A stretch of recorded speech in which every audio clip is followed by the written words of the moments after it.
Renato, tem um procedimento na indústria, nas manutenções em geral, que muitas vezes ele é negligenciado o poder dele, que é a limpeza de peças, a limpeza de elementos de máquina. Muitas vezes eles estão com resíduos oleosos, resíduos cerosos, resíduos de cola. Fala um pouquinho, primeiro pra gente, da importância da gente manter tanto as peças quanto as ferramentas, os elementos de máquina limpos para a gente ter uma máxima performance na lubrificação. Bom, acho que a questão da limpeza, como você comentou, ela é realmente negligenciada na maioria das vezes. Primeiro que não se dá a devida importância para a limpeza, simplesmente pega qualquer solvente aí para limpar, tá? E nunca avaliam a questão da consequência na lubrificação especificamente, ou seja, o que você vai usar depois, né? Uma coisa é você limpar uma peça para simplesmente você guardar, tá? Outra coisa é você limpar para lubrificar logo em seguida. E a gente já falou aqui algumas vezes que você deve muito se preocupar com o que você vai utilizar logo em seguida. Então, exemplo, se você está partindo do princípio que você vai lubrificar um rolamento que vai trabalhar em alta rotação, em alta velocidade, você precisa usar um solvente de limpeza, um agente de limpeza extremamente adequado para essa aplicação, para que você não tenha nenhuma superfície oleosa. Porque se você tiver uma superfície oleosa mesmo após a limpeza, você vai interferir na adesividade da graxa e, consequentemente, ela não vai suportar aquelas altas velocidades. Então, você tem que pensar sempre numa questão de limpeza, a questão da solvência, da própria limpeza propriamente dita, tá? Que tipo de sujeira que você vai usar, ou que tipo de sujeira que você tem presente ali, que você quer eliminar. Tá? Compatibilidade, né? Compatibilidade, bem lembrada, a questão de compatibilidade com todos os elementos que estão à volta, né? Borracha, plástico, metais especiais, né? Exato. Qualquer coisa pode interferir. Porque você pensa... A parte, por exemplo, dos elastômeros, das borrachas, etc., sempre, ou na maioria das vezes, são afetados pelo tipo de solvente, então você tem que levar em consideração isso.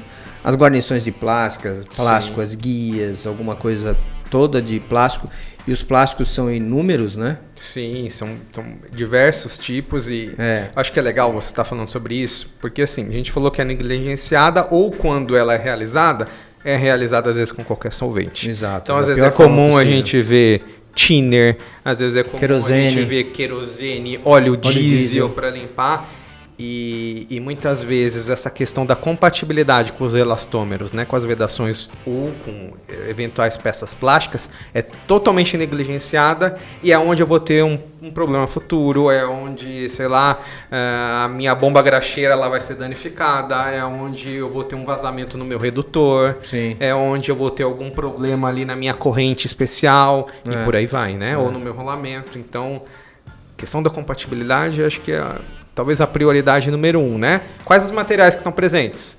Segundo, o que você falou, o que eu estou querendo limpar? É um resíduo de cola? É um resíduo de tinta? É um resíduo oleoso? É uma cera específica? É um resto de um lubrificante antigo, né? E a gente tem que lembrar também pelo seguinte aspecto, né? Principalmente quando você vai trocar de lubrificante, tá? Você tem que garantir o máximo possível essa limpeza, para você garantir o máximo possível que não haja resíduos do lubrificante anterior, tá? Então, quando você pensa num processo de relubrificação também, não é só a questão da troca do lubrificante, né? Mas às vezes a relubrificação, mesmo você mantendo o mesmo lubrificante, você tem, com o passar do tempo, a formação de alguns resíduos.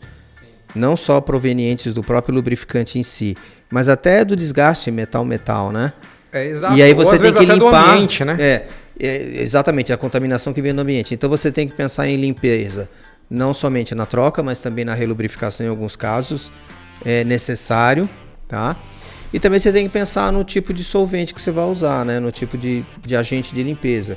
Se ele é base solvente, que ele vai evaporar, ele é volátil, se ele é base água, por questões até de biodegradabilidade, que você também tem que levar em consideração. Ou questões de atoxicidade na indústria de alimentos e tudo vai, né? Essa questão do solvente, da volatilidade, uma coisa que é muito importante é a gente também indicar um produto, um agente de limpeza, de acordo com a velocidade que você quer na sua volatilidade. Sim. Às vezes eu quero que essa secagem seja muito rápida, às vezes eu quero que ela demore um pouquinho mais. Então, tudo isso importa de acordo com aquela aplicação, né? Sim.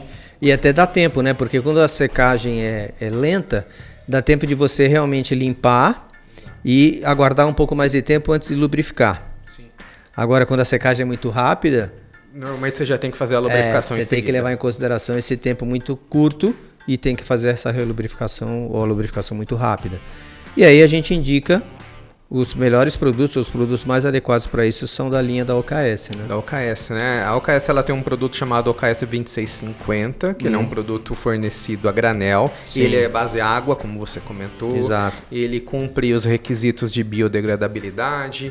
Ele tem a certificação própria para a indústria de alimentos também. Também. Né? NSF A1. A1, né? E ele é diluível, né? Então, dependendo do grau de sujidade, ele é um produto muito utilizado para fazer flushing também em alguns compressores, em alguns redutores, dependendo da aplicação a gente consegue estudar, né, se ele é a melhor opção, mas ele é diluível até 1:10, né? Então isso gera uma economia também sem moche, grande, sem moche e sem moa também, cada vez mais uma exigência, né? Tá. Agora eu também tenho os agentes de limpeza em aerosol, e o aerosol para muitas aplicações, né? Ele facilita o processo de limpeza. Sim. Porque eu já tenho uma ação mecânica da velocidade em que eu estou colocando aquele agente de limpeza. Então eu tenho já uma remoção mecânica. Sim, pela pressão que sai do de trabalho, spray, né?